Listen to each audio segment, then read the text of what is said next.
గుంటూరు జిల్లా మంగళగిరిలోని వాహనాలు, మోటార్ సైకిళ్లు దొంగతనాలకు పాల్పడుతున్న అంతర్రాష్ట్ర దొంగల ముఠాను చాకచక్యంగా మంగళగిరి ఎస్ఐ చిరుమామిళ్ల వెంకట్ అదుపులోకి తీసుకున్నారు.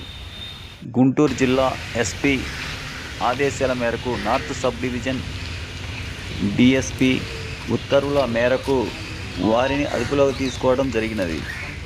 గ్రామీణ పోలీస్ స్టేషన్లో ఏర్పాటు చేసిన విలేకరుల సమావేశంలో CI Y Srinivasarao, SI Chirumamilla Venkat మాట్లాడుతూ, రాష్ట్ర వ్యాప్తంగా వివిధ ప్రాంతాల్లో సినీ పక్కీల ద్విచక్ర వాహనాలను చోరీలకు పాల్పడుతున్న అంతర్రాష్ట్ర దొంగల ముఠాను అదుపులోకి తీసుకున్నామని ఎస్ఐ చిరుమామిళ్ల వెంకట్ తెలిపారు.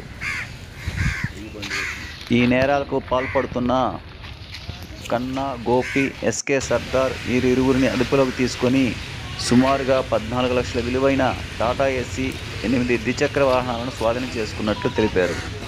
ముద్దాయిలను చాకచక్యంగా పట్టుకున్న గ్రామీణ ఎస్ఐ చిరుమామిళ్ల వెంకట్, గ్రామీణ ఎస్ఐ మహేష్ లను పోలీసు సిబ్బంది ASI Ratnaraju, head constable CH Shekhar Babu, constable N Sagar Babu లను జిల్లా ఎస్పీ అభినందించారు.